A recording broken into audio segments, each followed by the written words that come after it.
ورحمة الله وبركاته.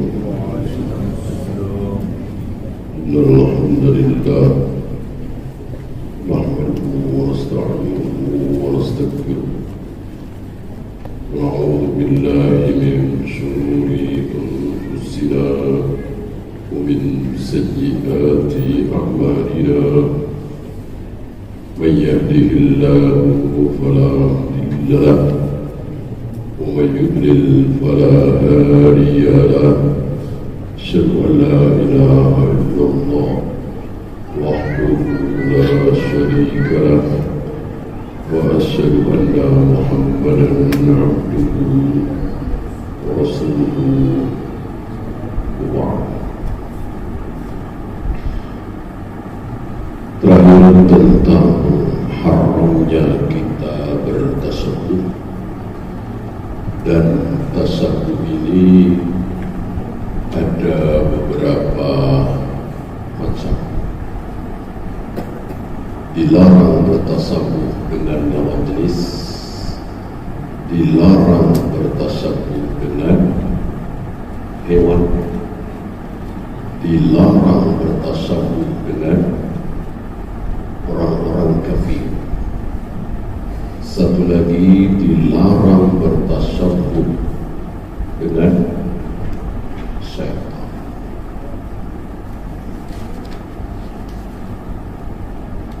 Apa bentuk tasawuf terhadap hewan misalnya? Dalam Islam kita dilarang turun sujud seperti unta. Kita dilarang sujud seperti anjing. Apa contoh tasawuf terhadap setan? Makan minum pakai tangan kiri. Kemudian tidak oilula, tidak oilula. Maka kalau kita tidak oilula, kita dianggap tasabbuh dengan setan. Jin kiru fa inna syaitana la yaqi. Berqailulahlah kalian karena setan tidak pernah qailulah. Ya. Adapun bertasabbuh dengan lawan jenis ini tergantung tempat dan kebiasaan. Sudah kita bahas bahwa salah satu pakaian para sahabat adalah, salah satu jenis pakaian para sahabat adalah tuban. Apa tuban? Pakaian bawah yang tidak ada jahitan tengah. Kalau celana kan ada jahitan tengah, dan hanya sampai lutut atau di bawah lutut sedikit. Kalau sekarang tentu sama dengan apa kemarin? Arah. Kalau pakaian para sahabat itu kita kenakan hari ini di negeri kita, justru tasabbuh dengan para wanita, karena umumnya para wanita yang belum memakai jilbab itu pakai rok seperti itu.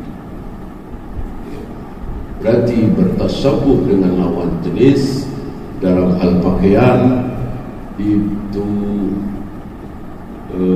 tergantung wakil, ya, kondisi.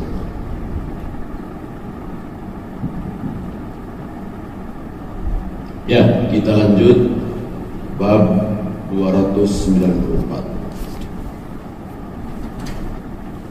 Babu nahyi ar-rajuli wal mar'ati an khidabi sya'rihima bisawad. Bab larangan seorang laki-laki atau perempuan, baik laki-laki ataupun perempuan, menyemir rambut dengan warna hitam. Jadi yang dilarang bukan menyemirnya, justru mewarnai rambut adalah sunnah. Untuk membedakan antara kaum muslimin dengan ahlul kitab. Ahlul kitab ketika mereka beruban tidak mau mewarnai rambutnya. Kaum muslimin disuruh mewarnai. Dan ini satu sunnah, anjuran Nabi ya, yang sangat diperhatikan oleh para salaf. Oleh karena itu Ibnu Jauzi mengatakan waqad ihtadaba jama'atun minas sahabati wat tabi'in. Mayoritas para sahabat, para tabi'in itu menyemir rambutnya ketika sudah berubah.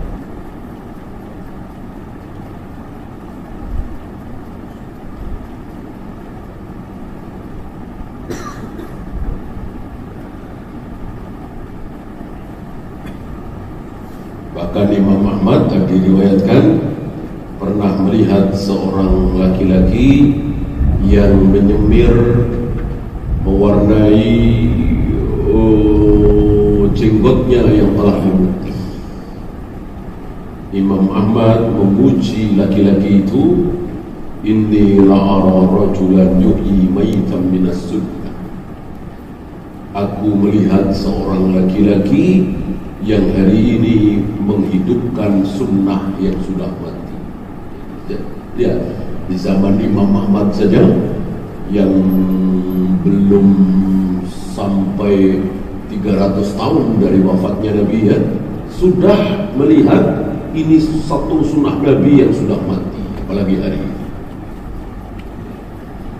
Sebagaimana kita tahu bahwa pahala besar bagi orang yang menghidupkan sunnah Nabi yang telah mati, banyak sekali. Adzan subuh 2 kali, ini sunnah Nabi yang telah mati. Kemudian azan Abu Mahdurah, ini pun sunnah Nabi yang telah mati. Hatta di Mekah dan Madinah tidak dilakukan. Sementara azan subuh 2 kali dilakukan ya, di Mekah, di Madinah dilakukan. Di kita jarang sekali, hampir tidak ada. Di Masjid Raya Bintaro sempat dilakukan, tapi tidak berlangsung lama. Salat mayat dengan takbir 8 kali. Ini pun sunnah Nabi, salah satu sunnah Nabi yang telah mati. Pulang dari safar, mampir ke masjid terdekat rumah kita, lalu sholat 2 rakaat. Ini pun sunnah Nabi yang telah mati. Termasuk ini.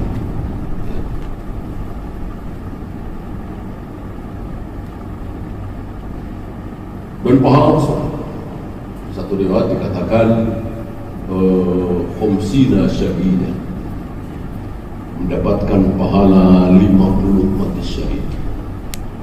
Itu orang yang menghidupkan kembali sunnah Nabi yang telah mati. Apalagi menghidupkan ini dengan ilmu. Menghidupkan ini dengan ilmu, bukan sekedar ikut-ikutan. Tentu ini hanya para ulama ahlul hadis yang bisa melakukan. Di antaranya Syekh sebelum tampilnya Syekh mencontohkan, meneriakkan khutbatul hajah, innal hamdalillah nahmaduhu wa nasta'inuhu dan seterusnya. Sunnah ini pun hampir mati. Jarang sekali ulama, tokoh, ustaz yang mengawali khutbahnya, pidatonya dengan khutbatul hajah, innal hamdalillah nahmaduhu dan seterusnya. Ini dihidupkan oleh Syekh Al-Albani. Pahala yang sangat besar.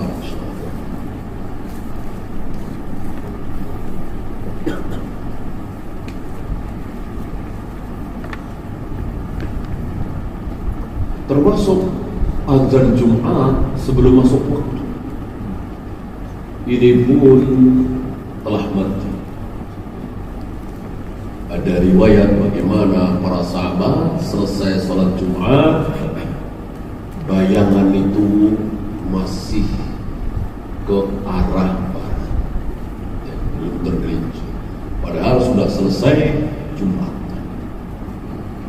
Nanti kalau di kita ya belum jam 12 sudah selesai Jumatan. Berarti mau mulainya mungkin setengah 12, mungkin 11:04. Hari ini kita hanya tahu bahwa azan Jumat sama dengan azan-azan yang lain. Harus sudah masuk waktu sholat. Untuk azan Jumat tidak harus sudah masuk waktu sholat.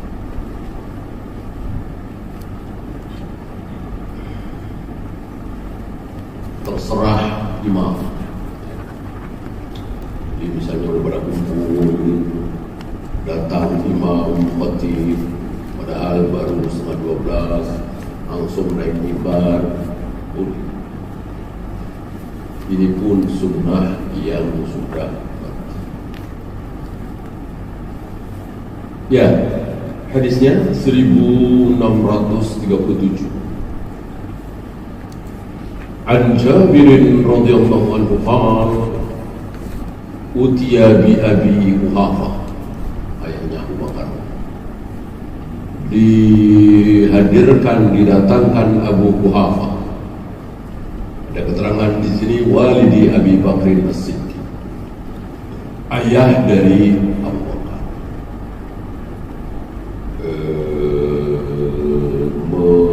bertemu dengan Nabi radhiyallahu anhu yauma fathi Makkah, di hari Futuh Mekah 8 Hijrah.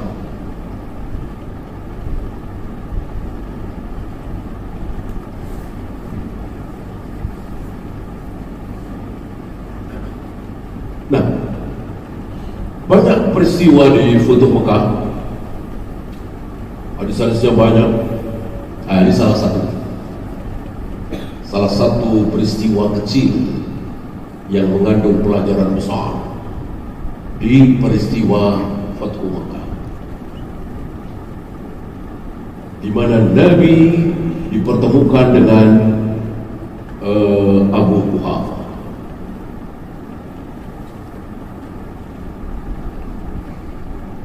Wa ra'suhu wa lihiyatuhu kas-saghamah, sementara rambut kepalanya dan jenggotnya si Abu Quhafah, ayahnya Abu Bakar ini, kas-saghamah bayadun, seperti saghamah. Sepertinya tidak ada di kita ya. Jadi satu pohon yang buahnya berwarna putih, daunnya berwarna putih, bayadun. Sepertinya di kita tidak ada. Berarti seluruh rambut dan seluruh jenggot Abu Quhafah memutih, berubah. Melihat ini, faqala Rasulullah sallallahu alaihi wasallam, Nabi bersabda, "Ghayyiru hadza." Rubahlah, warnailah, semirlah. Wajtanibus sawad, tapi jauhi warna hitam. Ya. Hadis sahih riwayat Imam Muslim. Maka terserah warna apapun, yang penting jangan hitam.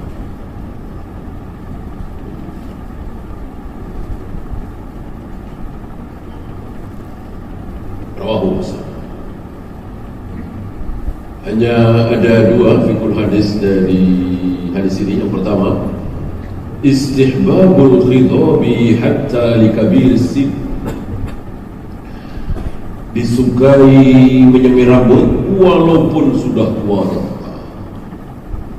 Antum tahu Abu Bakar dengan Rasulullah itu hanya beda kira-kira 2 tahun. Ya. Hari itu 8, ya. Dia wafatkan 10. Ya, mungkin sekitar 56, 57 ya. Ini ayahnya. Ini ayahnya, tentu sudah sangat tua. Tetap disunahkan untuk mewarnai, menyemir rambut, ya, sehingga tidak terlihat putihnya.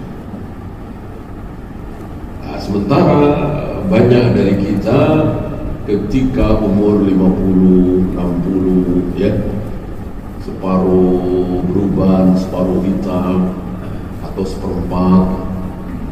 Begitu sudah 70, 80 putih semua, tidak disemir lagi. Ini ayahnya Abu Bakar. Nabi langsung yang menyuruh Abu Quhafa untuk menyemir ubannya agar tidak terlihat. Yang kedua, tahrimul khidabi bil launil aswad, haramnya menyemir rambut, jenggot dengan warna hitam.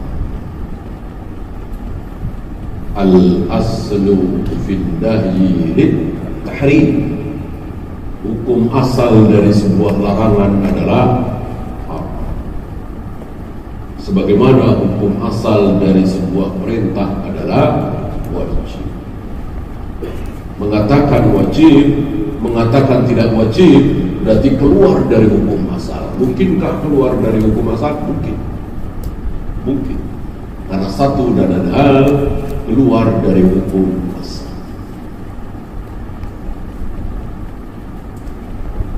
Adapun secara hukum asal, perintah adalah wajib kita taati, larangan adalah haram kita lakukan.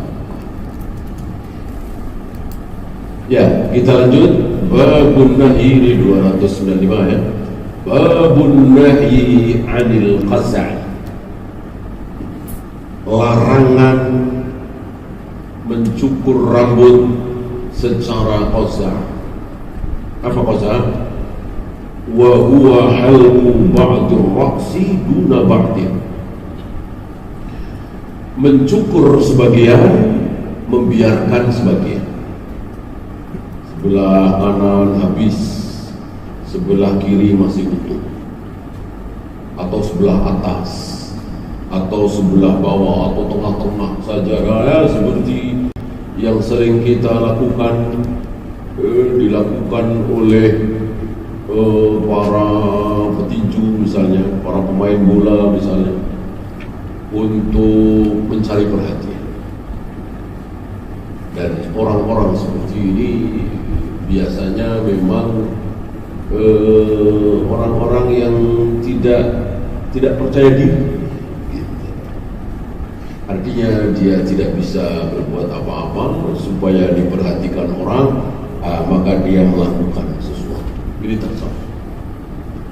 Justru Allah dan Rasulnya menganjurkan kepada kita untuk tidak ingin diperhatikan.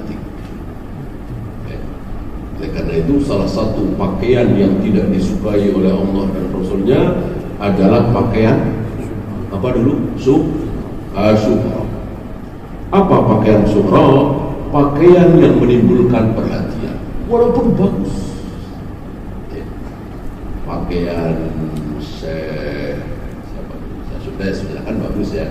Pakaian coba dipakai di sini. Apakah sunnah? Tidak. Tidak disukai, karena akan menimbulkan perhatian. Antum di sini pakaiannya persis seperti pakaian orang Arab, pakai jubah, pakai ini, imamah dan seterusnya. Ini tidak disukai. Nah, sekali lagi dalam Islam itu tidak ada model pakaian sunnah, tidak ada. Yang ada sifat. Sifat pakaian sunnah itu bagaimana tidak terlalu tipis, transparan, tidak terlalu ketat.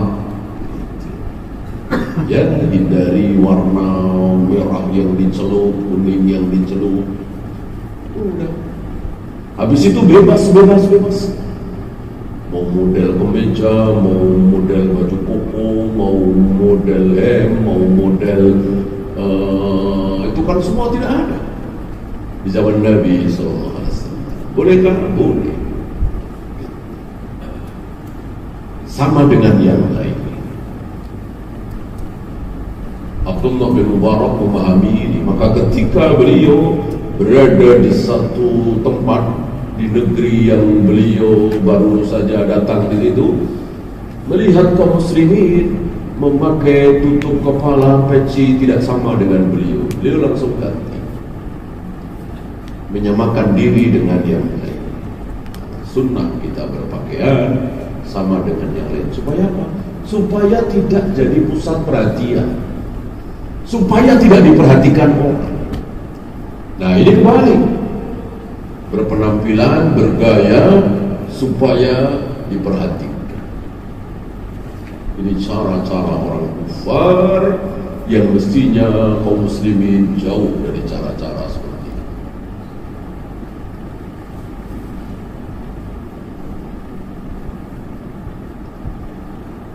Wa ibahatu halqihi kullihi lirrajul dunal mar'ati. Dan bolehnya mencukur semuanya bagi laki-laki, terutama ketika akikah, ketika tahallul, ya. Dunal mar'ati, kecuali wanita. Untuk wanita walaupun tahallul tidak boleh menggunduli rambutnya, menghabisi, mencukur seluruh rambut. Yang disunahkan ya, hadis pertama 1638. Ali bin Umar radhiyallahu anhu qala naha Rasulullah sallallahu alaihi wasallam 'anil qaz'a. Ibnu Umar mengatakan bahwa Rasulullah sallallahu alaihi wasallam melarang mencukur rambut model qaz'a. Apa tadi? Ya.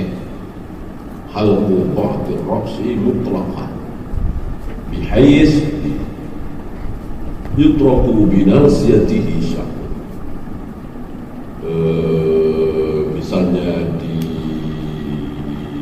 ubun-ubunnya tidak dipotong sama sekali, sementara di sampingnya, di belakangnya dihabisi. Intinya tidak sama. Dan sekali lagi itu bisa menimbulkan perhatian dan itu haram.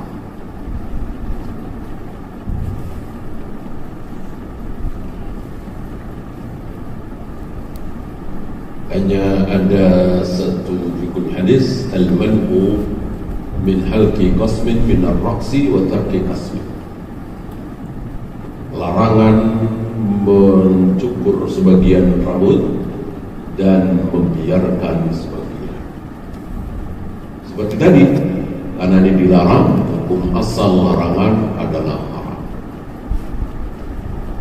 Kita lanjut 1639. Wa anhu qala, dari beliau, dari Ibnu Umar mengatakan, ra'a Rasulullah sallallahu alaihi wasallam sabiyyah.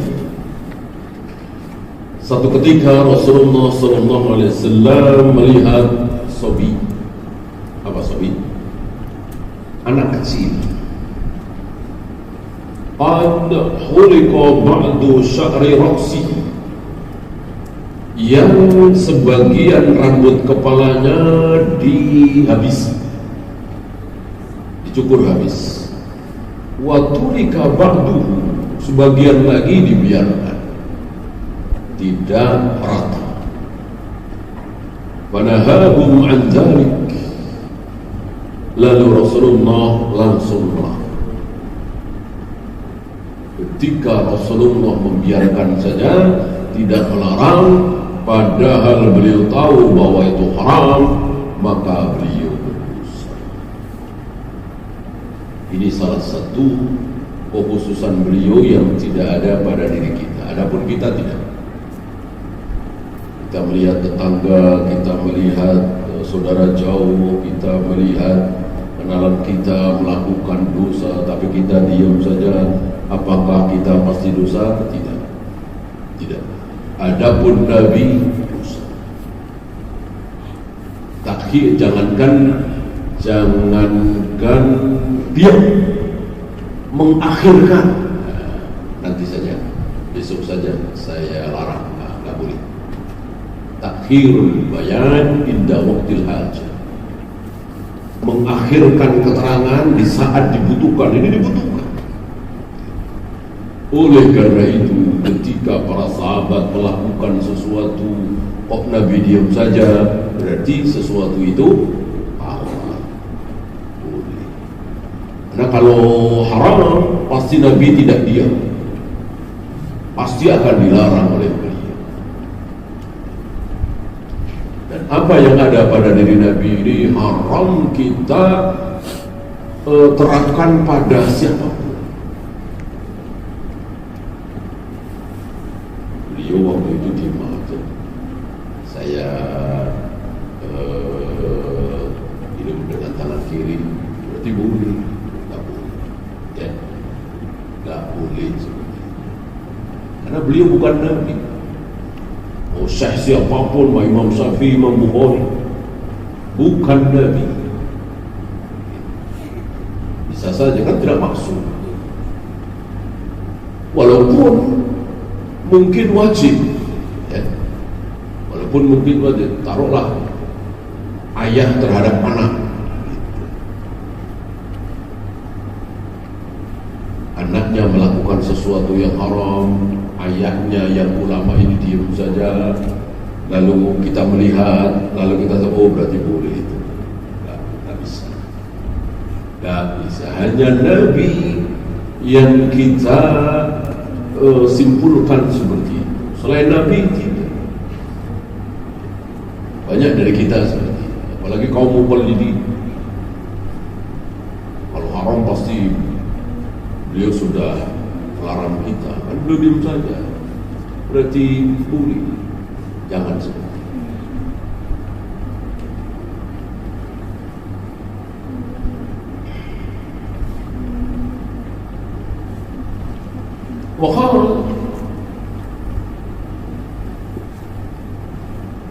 Setelah Nabi melihat anak kecil yang rambutnya dipotong sebagian, dibiarkan sebagian, Nabi bersabda, ahlikuhu kullahu awid raquhu kullahu,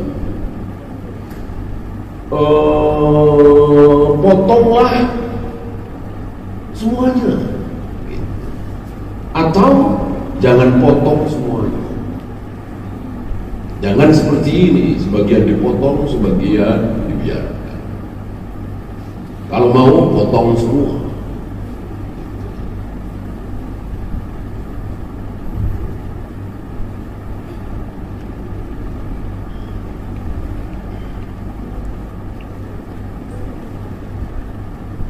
Ya, rawahu Abu Dawud bi isnadin sahihin ala syartil Bukhari wa Muslim. Dari sini diriwayatkan oleh Al-Imam Abu Dawud dengan sanad sahih berdasarkan syarat Bukhari dan syarat Muslim. Syarat yang paling berat syarat Bukhari dan syarat Muslim. Bukhari punya syarat, Muslim punya syarat. Nah, kedua syarat beliau berdua ada di hadis ini. Maka bisa dikatakan hadis ini, bisa disimpulkan hadis ini sahih. Ya, ini sama dengan hadis sebelumnya, maka beliau tidak menurunkan qaul. Kita lanjut 1640. Wa an Abdullah ibn Ja'far radhiyallahu anhu anna an-nabiyya sallallahu alaihi wasallam amhala ala Ja'far. Ini dari anaknya Ja'far. Ja'far bin Abi Thalib, saudaranya Ali bin Abi Thalib. Ini anaknya Abdul. Antum tahu Ja'far gugur di perang Mu'tah. Tiga-tiganya gugur.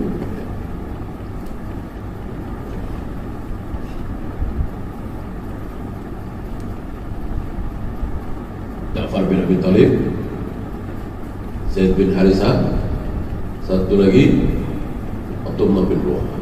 Tiga-tiganya gugur. Dan sebelum tiga-tiganya gugur, Nabi sudah memberikan petunjuk. Ya. Kalau Ja'far gugur, gantinya Zaid. Kalau Zaid gugur, gantinya Abdullah bin Rawaha. Sampai di situ.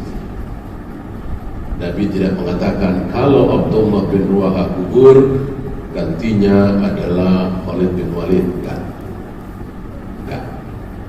Tapi ketika tiga-tiganya gugur, Khalid bin Walid berinisiatif.